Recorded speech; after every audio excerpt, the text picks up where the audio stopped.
Bismillahirrahmanirrahim. Assalamualaikum warahmatullahi wabarakatuh.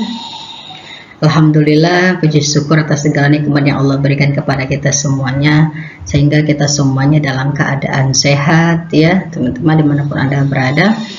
Shalawat serta salam marilah kita curahkan kepada kekasih kita Nabiullah Muhammad SAW. Allahumma sholli ala sayyidina Muhammad wa ala ali sayyidina Muhammad. Semoga kita semuanya umatnya di akhir zaman akan mendapatkan syafaat dari beliau, amin ya robbal alamin. Baik teman-teman, kita kembali melanjutkan materi mata kuliah ya, ilmu dakwah. Nah, ini apa yang harus kita lakukan sebelum kita berdakwah? Tentunya kita harus punya persiapan ya, persiapan dalam dakwah. Bagaimana kita harus mempersiapkan? Kita harus memahami konsep dakwah terlebih dahulu ya. Langkah awal untuk menjadi seorang pendakwah yang efektif tentunya kita mempelajari tujuan ya, prinsip dan juga persiapan diri yang diperlukan akan membantu kita untuk menyampaikan pesan dengan baik tentunya. Nah, apa tujuan dari prinsip dakwah, teman-teman? Yang pertama adalah memandu umat. Tujuan utamanya dakwah adalah membimbing ya umat untuk mencapai kebahagiaan dunia dan akhirat. Yang kedua adalah menyebarkan kebaikan, itu tujuannya. Prinsip dakwah itu adalah menyampaikan kebenaran dan juga mengajak kepada kebaikan dengan cara yang bijak tentunya. Yang ketiga tujuannya adalah memperkuat keimanan. Nah, di mana teman-teman dakwah ini harus mampu meningkatkan iman dan ketakwaan umat kepada Allah Subhanahu wa taala. Nah, setelah kita mengetahui tujuannya, kita harus mempersiapkan diri sebagai seorang pendakwah. Apa yang harus kita lakukan ya?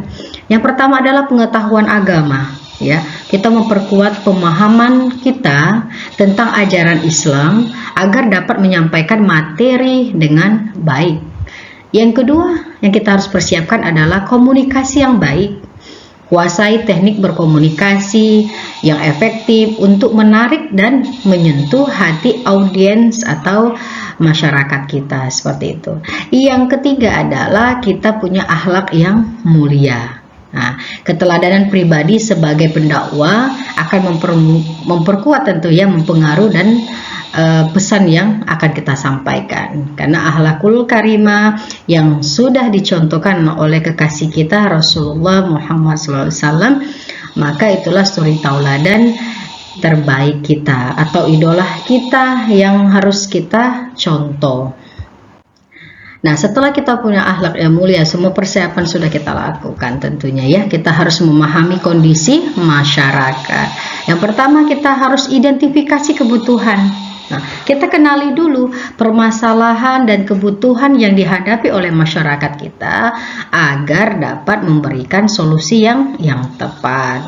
Yang kedua yang harus kita lakukan, kita menganalisis lingkungan.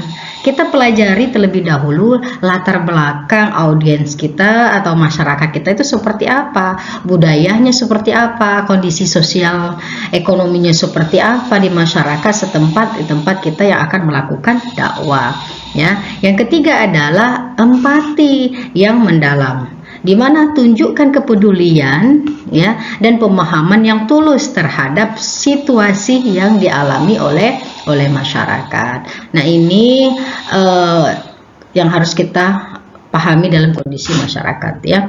Selanjutnya adalah memilih materi dan metode metode dakwah ya. Tentunya metode dakwah ini yang tepat yang harus kita lakukan. Yang pertama apa? Sesuaikan materi. Nah, di sini pilih topik yang relevan dengan kebutuhan dan kondisi masyarakat. Jadi kita sesuaikan yang audiens kita ini siapa? Apakah dia seorang anak-anak pelajar seperti itu ya, ataukah dia lansia? Nah, atau pekerjaannya seperti apa, itu yang kita harus sesuaikan. Nanti materinya disesuaikan dengan kondisi audiens kita ya. Yang kedua adalah variasi metode. Nah, gunakan sebagai pendekatan untuk menarik perhatian audiens kita. Tentunya perhatian audiens kita itu seperti apa? Variasi. Jadi metode kita itu punya variasi, tidak monoton ya, seperti itu. Yang ketiga adalah dukung dengan visual. Nah, tambahkan media visual untuk memperkuat pemahaman pesan kita. Contohnya apa? Pada saat kita mungkin dakwah yang akan kita lakukan di kalangan anak-anak ya, atau anak TK seperti itu, atau anak SD ya, seperti itu. Nah, biasanya kalau kita berdakwah, bercerita, itu butuh peran ya. Contohnya apa? Kalau kita lebih menarik itu menggunakan apakah medianya yang kita gunakan boneka seperti itu ya, atau video yang supaya dia menonton terinspirasi. Nah, itu yang bisa mendukung hal-hal supaya mereka lebih tertarik lagi seperti itu. Nah, selanjutnya teman-teman, kita membangun komunikasi yang efektif ya. Yang pertama adalah empati. Kenapa? Tunjukkan kepedulian kita dan pemahaman kita yang tulus terhadap audiens kita. Nah, itu sangat penting kita dalam membangun komunikasi yang efektif. Yang kedua, mendengarkan. Ya, kita mendengarkan dengan seksama untuk memahami kebutuhan dan tantangan mereka. Jadi, jika ada audiens atau masyarakat kita bertanya atau seperti apa, kita harus mendengarkan dengan seksama ya, supaya itu membangun sebuah chemistry untuk mendapatkan empati dari mereka. Nah, yang ketiga adalah kejelasan ya. Sampaikan pesan secara sederhana dan mudah dipahami. Yang keempat adalah interaksi. Nah, di mana libatkan audiens ya untuk menciptakan dialog yang hidup tentunya, tidak monoton. Nah, selanjutnya teman-teman adalah mengelola tantangan dan hambatan. Yang pertama yang harus kita lakukan adalah identifikasi masalah ya. Kita kenali dengan cermat tantangan dan hambatan yang muncul itu seperti apa. Setelah kita tahu permasalahannya, kita cari solusinya ya. Kembangkan strategi dan tindakan untuk mengatasi masalah yang ada seperti itu.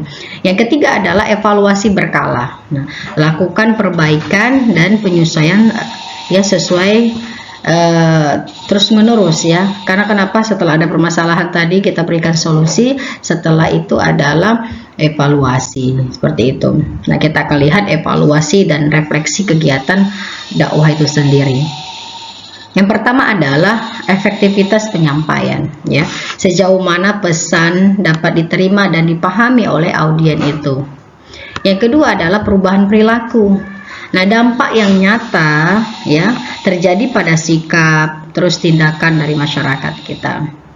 Yang ketiga adalah tingkat kepuasan ya, kepuasan atau kesan positif dari audiens terhadap kegiatan dakwah kita. Yang keempat itu rencana perbaikan ya. Setelah kita lihat ya, kita evaluasi tadi, rencana perbaikan yang harus kita lakukan adalah identifikasi area yang perlu kita perbaiki untuk kegiatan dakwah selanjutnya. Baik teman-teman, mungkin cukup di sini materi kita pada kesempatan hari ini. Terima kasih atas segala perhatiannya. Mohon maaf atas segala kekurangan. Saya akhiri. Wassalamualaikum warahmatullahi wabarakatuh.